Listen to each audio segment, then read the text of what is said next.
Rico India, that's been in focus as they conducted the EGM, and the company is battling fraud charges as well as an audit of financials which is underway. Several minority shareholders as well attended the EGM, and ET Now spoke to some of them regarding their demands from the management.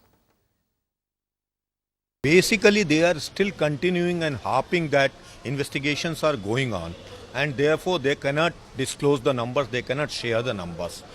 And that is where clarity is not coming forward. No doubt, infusion of 1,123 crores capital is a big, huge positive on the counter.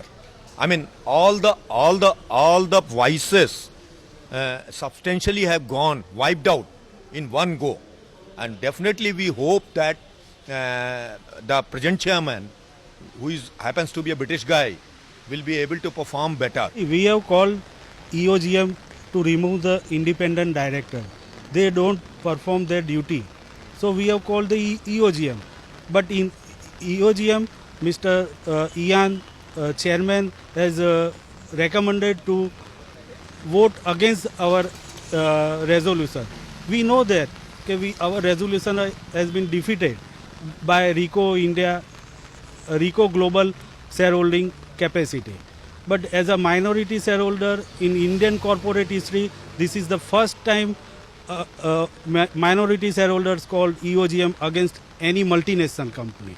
And we have collected 50 lakhs shareholder signature, and we know because of rainy weather situation, even though rainy weather situation, there is a presence of more than 200 shareholders. Since November, we are after the company to give us some reports and annual results and all, but we haven't got any clarity till now.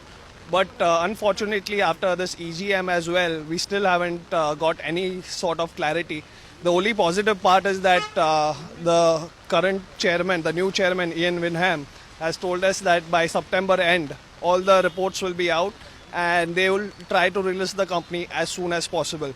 So that is a big positive, and the 1100 crores that have come in is really positive for us too. Find us on Facebook at facebook.com/ETNow, and don't forget to click the like button. You can also follow us on Twitter at ETNowLive. To stay updated with all our programming, hit the subscribe button on our YouTube channel by logging on to youtube.com/user/ETNow.